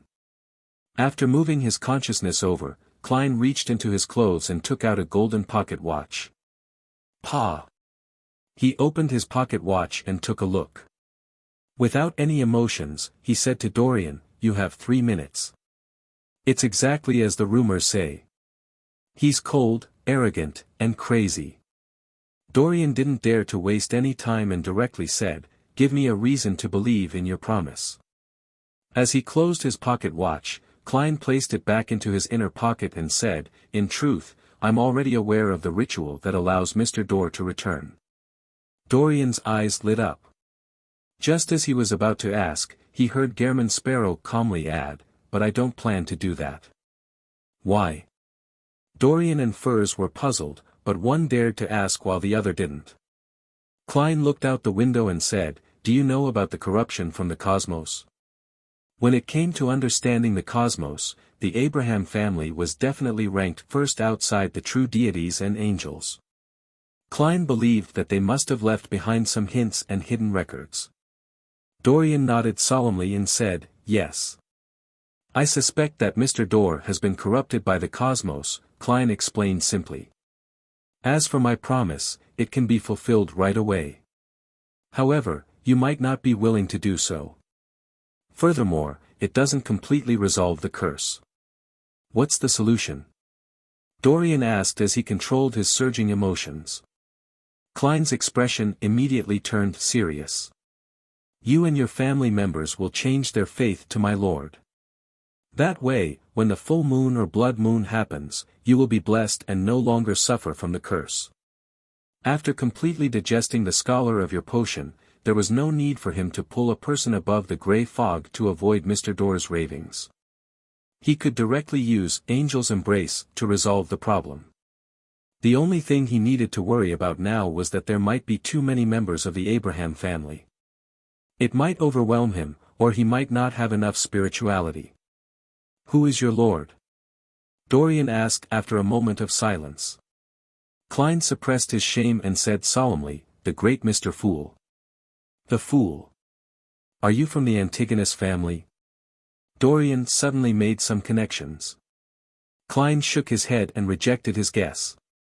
Dorian fell silent again, but considering that there were only 3 minutes left, he hurriedly asked, "If we believe in that entity, we can avoid the troubles brought about by the curse." As an ancient family member, he knew very well how dangerous it was to believe in an unknown existence. He was afraid that he would resolve Mr. Dorr's ravings, but bring about another curse. Klein answered frankly, "This is just a temporary solution. I will find a better solution for you."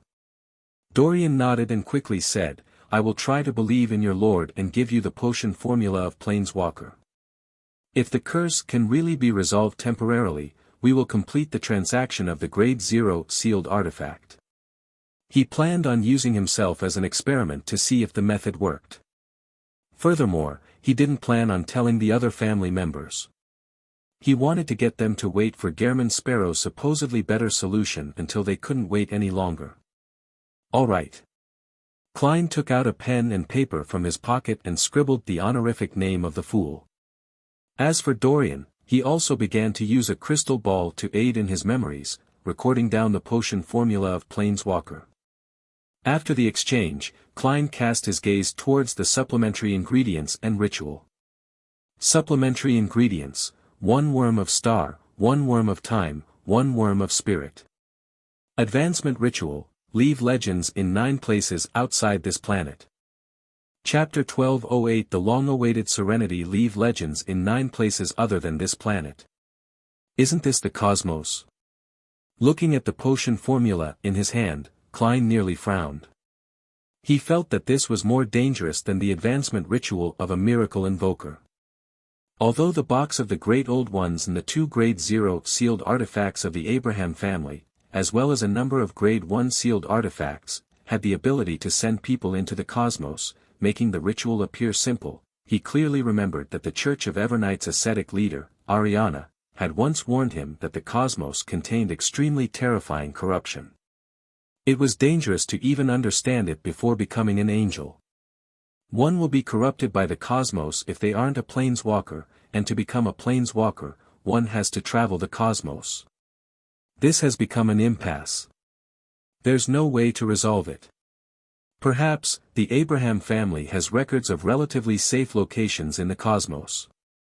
I can't be too pessimistic. Also, I have to use divination to verify the authenticity of this formula when I'm back. Dorian not lying to me doesn't mean that he wouldn't be lied to.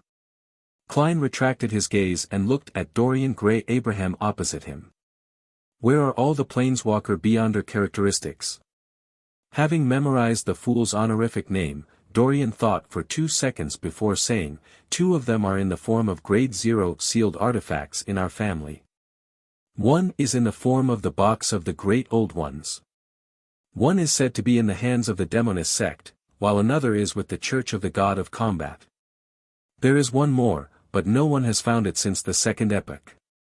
If I could use the box of the Great Old Ones to exchange for one of the 2 relatively normal Grade 0 sealed artifacts of the Abraham family, I wouldn't have to worry about obtaining the Planeswalker Beyonder characteristic.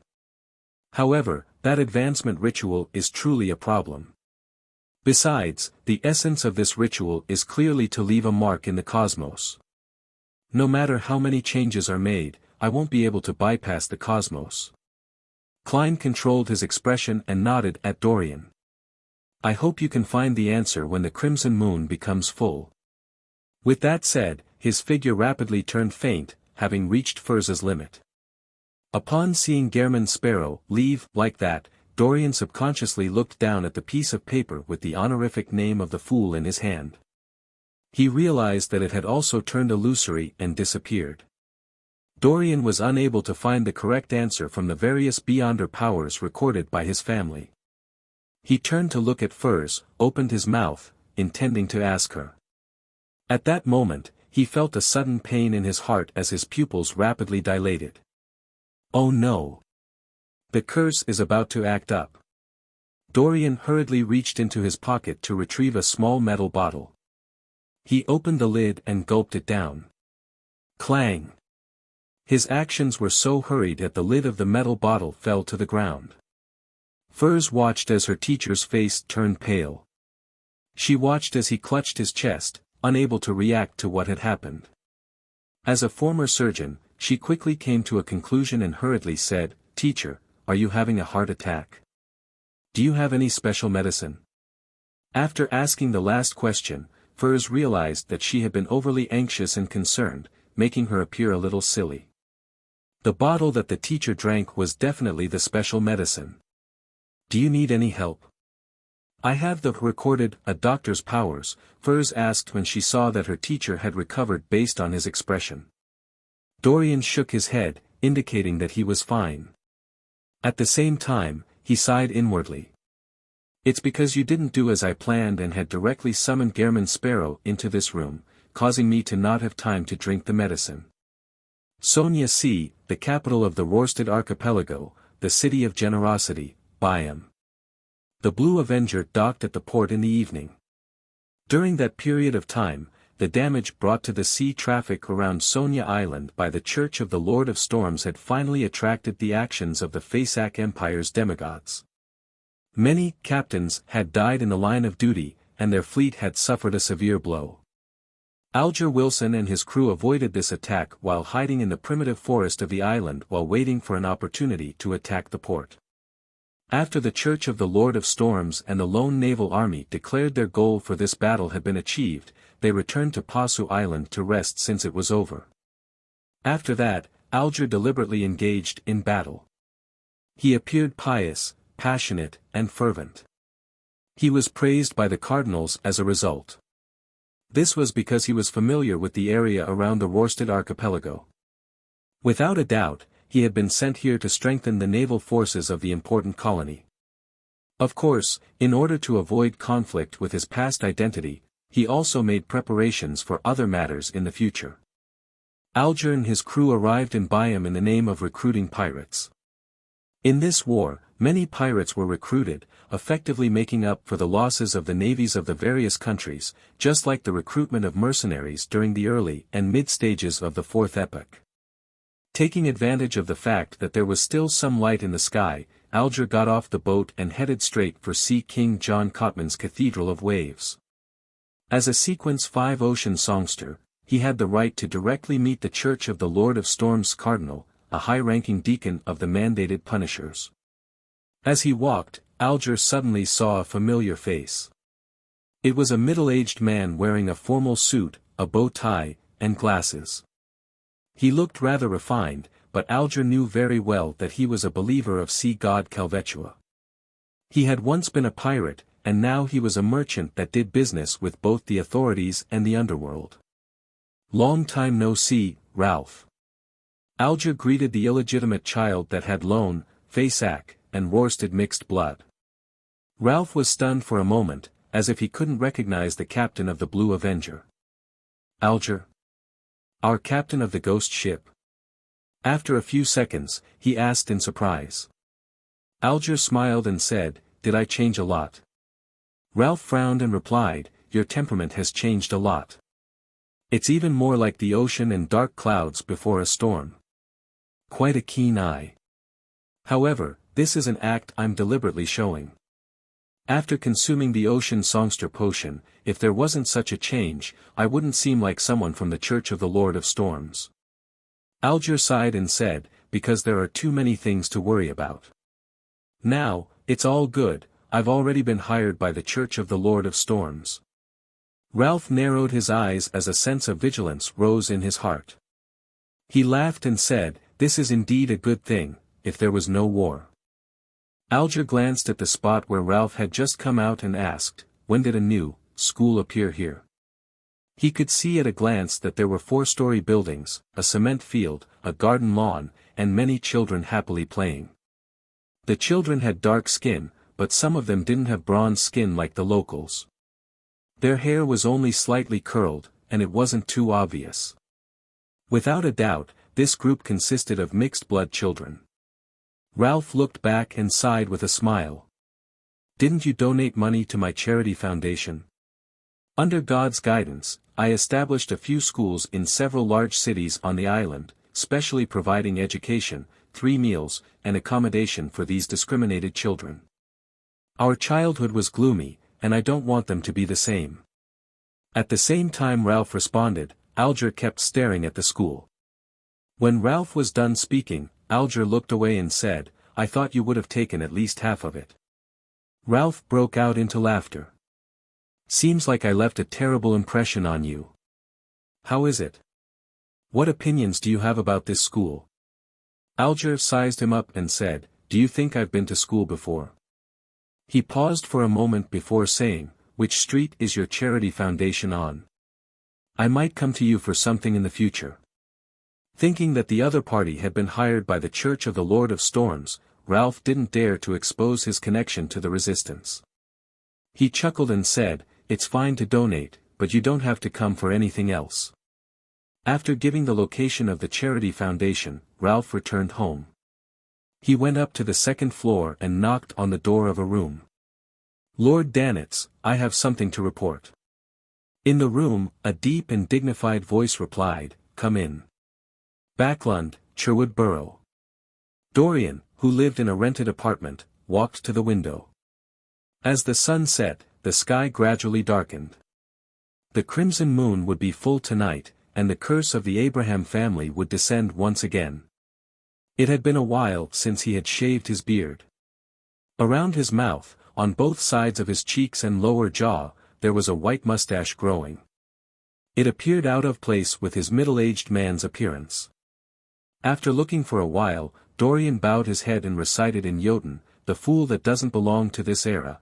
After ending his prayer, he returned to his room and found a sofa to sit down. He waited for the crimson moon to rise and for the period when the spirituality was the strongest to arrive. At that moment, in the ancient palace above the grey fog, Klein had already taken his seat that belonged to the fool. He beckoned for a paper figurine. The paper figurine was surrounded by the power of Sapphira Castle as it passed through Dorian's prayer light and landed on him. During this process, Klein deliberately didn't show any effects, allowing the angel to silently embrace Dorian. He felt that if Mr. Fool were to appear too bombastic, it would scare this ancient family's member, so he chose to keep a low profile. The waiting process was always torturous. From time to time, Dorian would take out his pocket watch, click it open, and take a look. He wanted to know how long more before the full moon possessed its highest spirituality. This was something that could be inferred through the mysticism knowledge. Finally, when it was almost dawn, Dorian instinctively bent down to reduce the pain brought by the curse. However, as time passed, all he heard was complete silence. There were no buzzing ravings. The crimson moonlight passed through the window and shone on Dorian. He looked up in a daze and felt that the surroundings were serene, calm, and indifferent. Nothing abnormal happened. Dorian looked out of the window and saw the crimson moon. It was pure, dignified, gentle, and dreamy, as though it was hanging on his heart. After a moment of silence, Dorian lowered his head and took out his pocket watch. He raised his right hand and rubbed his eyes. He covered his face and didn't loosen his grip for a long time. The white mustache on his face gradually became messy, stained with tears and snot. Chapter 1209. Two choices inside the room. The crimson glow was like water that soaked every corner. Dorian slowly lifted his head and looked at the full moon outside the oriel window. He didn't look away for a long time, as if he was admiring a beautiful scenery for the first time. Phew! He let out a breath, stood up, and entered the bathroom. He turned on the tap, held up a mouthful of biting cold water, and splashed it hard on his face. After washing up, Dorian wiped his face with a towel and returned to the living room to sit on the sofa. He lowered his head and muttered piously, "Praise be to Mr. Fool." After completing his prayer, he walked into the study, took out a pen and paper, and wrote to Furs. "Please tell Mr. Gehrman Sparrow that I have confirmed his promise. I hope he can find a better way to resolve the curse. I will gather the other members of my family to discuss if I should use one of the 2 Grade 0 sealed artifacts in exchange for the box of the Great Old Ones. Here, let me introduce the 2 Grade 0 sealed artifacts so that Mr. Gehrman Sparrow will have sufficient time to consider which one he wants. One of them is called Scroll of God. It looks like an ordinary oil painting in a brass frame, but the content on it will change at random. When it shows different locations, the wielder can change the surroundings of the target, allowing the corresponding scene to descend. When it shows different figures, the wielder can allow those people to attack their targets with one target per figure. When it presents an abstract image that cannot be understood, different real effects will happen, and the only thing we know about the corresponding relationship is a very small portion. When it depicts doors, opening different doors, will move one to different places. There's no way to predict where the destination will be. It can be used to exile its target. When it shows the dark underground or deep cosmos, it will be extremely dangerous. It has to be sealed. If no one looks at it or takes in the marvel of the oil painting, then the person inside will come to life. They will reach out their hands from the oil painting, and slowly enter the real world. One must pay attention to this when sealing it. Once upon a time, when one of my family's branches were in charge of the Scroll of God, there was a mistake. No one appreciated it for a full minute. And at that moment, it presented an image of an angel revolving around a deity. Then, the deity came alive and walked out of the oil painting. That branch of my family was destroyed just like that. There were only a few members remaining who had lost their minds, while that deity had gone somewhere unknown, but the painting was left behind. We had been worried for quite some time, afraid that the deity would destroy the world. Fortunately, he never appeared again. Perhaps he had already been noticed by the 7 deities and was dealt with. Of course, we can't rule out the possibility that this is a story made up by those who have lost their minds. However, for most of the members to have died overnight, with a small number going mad, that in itself implies enough. The other Grade 0 sealed artifact is called Staff of the Stars. Its appearance is a black cane with embedded gems. While holding onto it, using corresponding scenes in your mind, one that truly exists and is still in existence, the staff will transport you directly to the destination, but you must be careful. The scene depicted must be absolutely correct. Every detail must be accurate. There cannot be any differences with the original. Otherwise, you will never know where your destination is. Similarly, while holding onto the Staff of the Stars, if some beyonder powers or figures appear in your mind, this cane will reenact the corresponding powers and person. The latter will be a single attack. To achieve such an effect, one has to have sufficient understanding of the powers and figures. Otherwise, you have no idea what kind of anomaly will happen. Once, someone used the Staff of the Stars to release Lightning Storm, but he ended up turning himself into a frog. Recovery was only possible once the method to remove the curse was found. The Staff of the Stars is sufficiently hard and can be used to attack. A person struck by it will randomly mutate or suffer strange effects.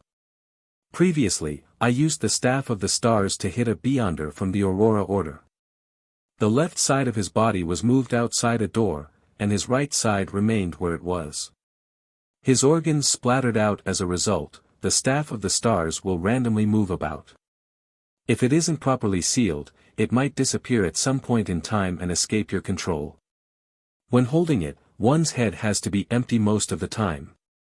This is because once an image appears, it can trigger the effects I described in the beginning. If there's no one holding onto it, all sorts of abnormalities will happen around the Staff of the Stars. It's hard to predict what will happen. It has to be sealed. Burn upon reading. After writing the letter, Dorian read it several times to make sure that there was no mistake before stuffing it into an envelope and pasting a stamp on it. At that moment, in the ancient palace above the grey fog. Through the prayer point of light, Klein had watched Dorian's entire process of writing the letter. I seem to have forgotten to tell him that he can pass the corresponding information to Gehrman Sparrow through Mr. Fool. That's good too. I'll just treat this as a benefit of being a formal member of the Tarot Club. If every believer were to do this, I wouldn't be able to cope if I didn't leave any worms of spirit in Sapphira Castle. Yes, this can also effectively maintain Mr. Fool's prestige. It will ensure that the Abrahams won't dare to belittle Mr. Fool. Klein mumbled before turning his attention onto the 2 Grade 0 sealed artifacts. He once again confirmed that Grade 0 sealed artifacts had severe negative effects and couldn't be used as common items. Of course, their powers had extremely terrifying and potent effects. They were worthy of the Grade 0. In comparison, the Staff of the Stars is more suitable for me. I can get Miss Justice to hypnotize me in advance so that my subconscious thoughts won't appear in the form of an image or scene. Only by consciously willing it in my mind will I be able to form the outline of a scene. I wonder if the residents of the City of Silver will be able to leave the forsaken land of the gods with the Staff of the Stars in their hands by just outlining the scene of Backlund streets in their minds. But there's no way to hypnotize them before this. They haven't really seen Backlund. Even if they restore the corresponding scene, it's difficult for them to accurately outline the details. Anyway, it's very troublesome, but I can give it a try and choose a volunteer who isn't afraid of death. If I can exchange for the Staff of the Stars, there's no need to rush to shatter it and turn it back into a characteristic. Who knows when it might come in handy? After all, the advancement ritual might not be completed. With the Staff of the Stars, I can deal with the dark demonic wolf and escape the forsaken land of the gods right under the Dark Angel's nose. This will give me a little more confidence. Klein sighed as he made his decision. At this moment, he discovered another truth. That was if some of the members of the Abraham family followed Dorian and switched faiths to Mr. Fool, then even if he returned the box of the Great Old Ones to them, it wouldn't be difficult to borrow it in the future. In other words, out of the 3 Grade 0 sealed artifacts, the Staff of the Stars, the Scroll of God, and the box of the Great Old Ones, he would gain the right to use 2 of them and have ownership over 1. It's still very useful to develop believers. When the time comes, wouldn't the Abraham family become a subordinate faction of the Tarot Club? However, Dorian definitely won't spread the faith of the fool so quickly unless some members are already on the brink of losing control, without the ability to resist the curse of the next full moon. For some reason, he felt that the power of the Tarot Club was expanding. He thought about it seriously and felt sad that he would have to respond to his believers 24 hours a day in the future. Only by becoming an angel and truly gaining ownership of Sapphira Castle did he dare leave a few worms of spirit behind so as to resolve this problem. If that really doesn't work, I'll get a Rhodes to be my artificial intelligence customer service. Klein rubbed his temples and left the grey fog before returning to the forsaken land of the gods. Late at night, in the waters of the Rorstad archipelago, a huge sea monster quickly swam to its destination. This was the helper that Alger had requested from sea god Calvetua. At the level of an ocean songster, he was still unable to control a creature of such size. In truth, he could totally swim from Biam, but that would be too tiring, and he wouldn't be able to resist any accidents. A few seconds later, the sea monster opened its mouth. Alger swam out and approached a beautiful coral thicket. After circling a few obstacles, a dark blue glow suddenly appeared in Alger's eyes. Through this dark blueness, he saw a beautiful coral palace. It was so real, but no one could see it unless there was a specific medium. Alger stared at it for a while before swimming forward. He came to the front of the palace and pushed open the door. The churning water came to a halt as Alger passed through the barrier and landed on the ground thanks to the wind. He looked around and saw that there were murals on both sides. The contents of these murals weren't surprising. The people with elven faces mainly focused on resisting the storm. However, Alger noticed that the ships weren't out at sea, but in the midst of a thick, nearly indestructible, blackness. This made Alger think of a phrase, abyss. This is somewhat similar to the abyss as spoken in legends, but it's just a little similar, and there aren't any devils either. They seem to be coming from underground. These murals record the history of the elves. But they don't match the corresponding myths. The world said that each elvish word corresponds to a first-generation elf. As Alger pondered, he walked towards the 9 steps ahead. As he drew closer, he saw 2 thrones and a dark blue crystalline coral. On the coral branches, silver bolts of lightning flashed, illuminating the surroundings. Alger held his breath as he slowed down his pace and went up the stairs to the throne. He extended his right hand solemnly and picked up the coral. With a splashing sound, the seawater outside the palace suddenly churned. As for the coral, under the cover of a dark blueness, it gradually turned illusory and merged into Alger's body. Lightning bolts bloomed one after another like flower petals. In the forsaken land of the gods, at night when the frequency of lightning was very low, a few humanoid creatures cautiously approached a meatball with 6 legs and more than 10 eyes. They were wrapped in animal skins or clothes with materials that couldn't be identified. With the help of a few lanterns, they passed through the endless darkness with heavy expressions. On their faces, there were about 10 to 20 tumors. Some of their eyes were nearly squeezed together, while others didn't have a nose, with only a black hole in that place. After a series of intense battles, they managed to successfully finish off the monster and split into 2 groups. One group guarded the surroundings, and another group reaped the spoils of war. During this process, the man with many meat tumors on his face dissected the monster's corpse. When he was searching for edible parts, he suddenly stopped. "Adal, what's the matter?" the woman without a nose asked curiously. The man named Adal slowly retracted his right hand and revealed an item he had found from the monster. It was a stone-carved amulet covered with marks of corrosion. This is. The man, whose eyes were nearly squeezed together, seemed to understand the reason and hesitated to finish his sentence. Adal surveyed the area and said, "Xin, Russ, this was given to my father when I was young. On the day I became an adult, he felt that he could no longer control himself. He chose to leave the city and enter the depths of the darkness." When Xin and Russ heard that, they fell silent for a moment. They could understand Adal's feelings. This was a common occurrence in Moon City. As there was no safe edible food, they could only pick the mutated plant fruits and collect the flesh of monsters to maintain their survival. This resulted in the accumulation of toxins and madness in the body. After a decline in their physical conditions, they would either die quickly or gradually lose control. In order to not cause any damage to the surroundings and city, those who were part of the latter would often arrange everything after sensing that their conditions weren't right. With a torch and a small amount of food, they would leave the defensive perimeter and wander into the eternal darkness alone, never to return. The residents of Moon City could imagine what would happen to them. They would either be killed by monsters or become monsters. There was no other possibility.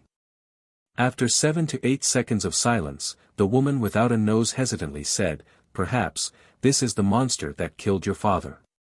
It has a belt made of animal skin wrapped around it." Adal's voice gradually lowered. He picked up the dagger made of bone and forcefully inserted it, cutting out a relatively normal piece of flesh. Amidst the silence, the members of the hunting team completed their harvest skillfully until Russ, whose eyes were nearly squeezed together, suddenly said in a deep voice, "There are more and more deformities amongst the newborn. The price of accumulating toxins and madness for generations wasn't as simple as reducing their average life expectancy." The people who still had normal physical conditions were gradually experiencing some mutations, just like Adal, who had many tumors on his face.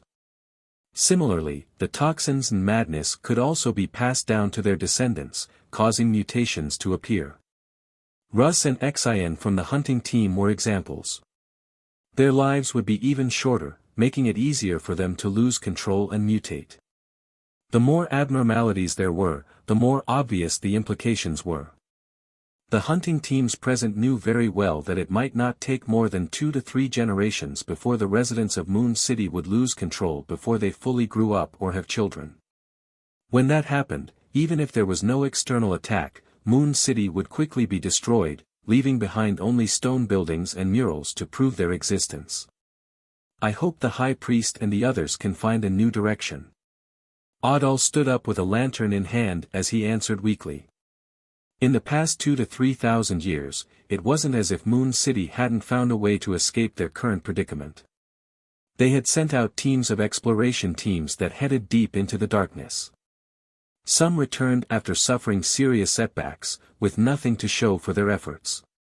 Some disappeared into the boundless darkness, and nothing was heard from them ever again. In addition, at a distance away, to the east of Moon City, was a grayish-white fog that blotted out the sky and land. They were like invisible barriers that not only blocked one's vision, but also prevented any living beings from passing through. The residents of Moon City once believed that this was a place of hope. They believed that the area covered by the grayish-white fog was a normal country. They believed that the other side of the gray fog was a land that wasn't cursed.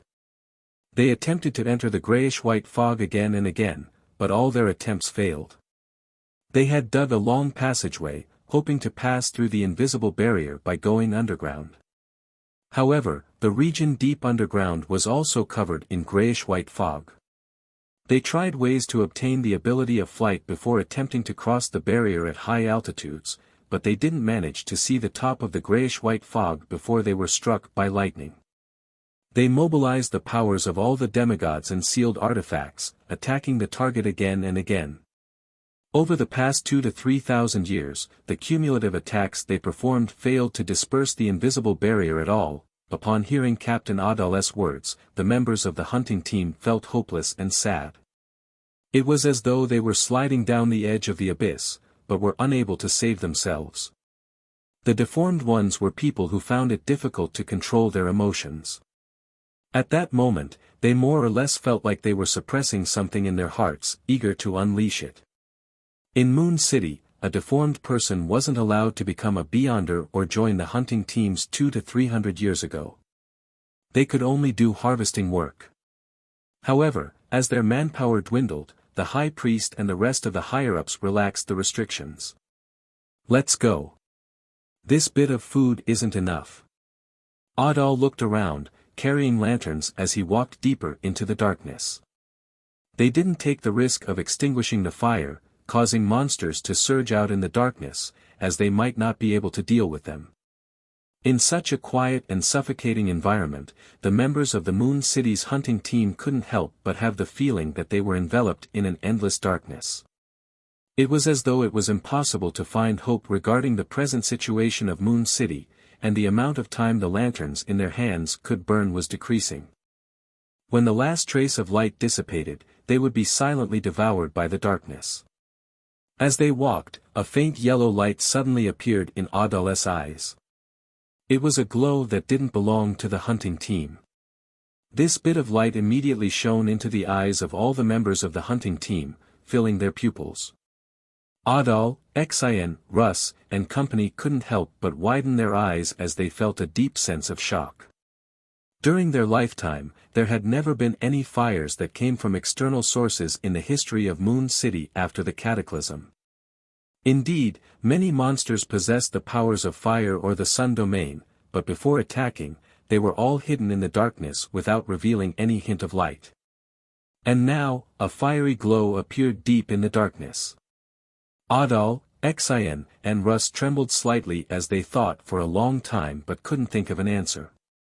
They quickly recalled the hunting arrangements and confirmed that it was impossible for residents of Moon City to be nearby.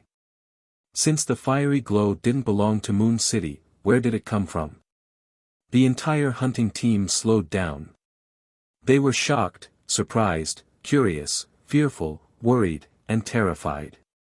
They had also discovered some destroyed cities and knew that any abnormalities in the darkness could be fatal. Be alert. Adal finally snapped out of his daze and gave the order. The hunting team immediately took up a battle formation, waiting for the faint yellow light to approach.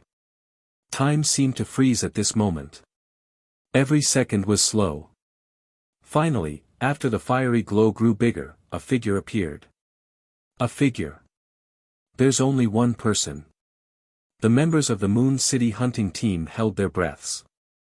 It seemed like, maybe, perhaps, they might have a chance of seeing an outsider.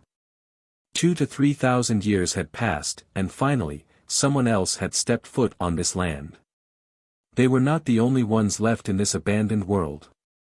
As for who could travel through endless darkness and reach this place, Adal and company lacked experience, so they had no way of guessing. As the fiery glow became bigger and more obvious, the hunting team members gradually saw the figure.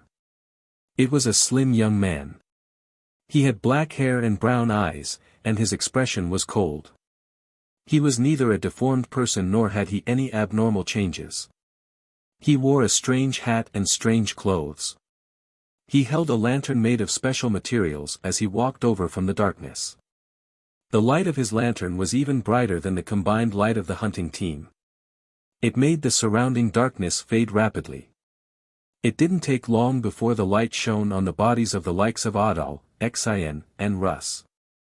The figure stopped and looked at the Moon City hunting team. He asked in a low voice, "Where are you from?" He spoke Jotun.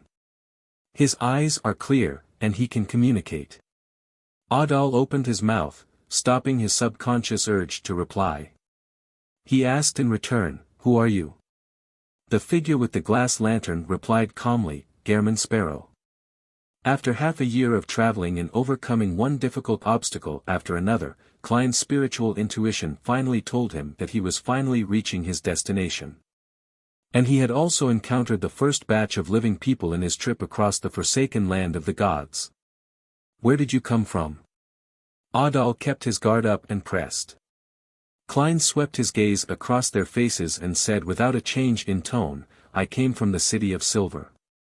And also from a land beyond the cursed lands." Upon hearing this answer, all the members of the hunting team were in a daze. They suspected whether they were expecting too much, causing them to hallucinate. In the autumn of 1351, Backlund, in the midst of the war. Ever since Fanapotter declared war on Lone, the war that had been going on for some time had finally lost its balance. Lone and its allies, Lenberg, Mason, and Seeger, had lost a large amount of territory, leaving only the last few lines of defense that they defended with great difficulty. They were on the brink of being overrun. When she saw the long line of people at the food distribution center through the carriage window, Audrey slowly retracted her gaze and said to her personal maidservant, Annie, "Turn towards St. Samuel Cathedral."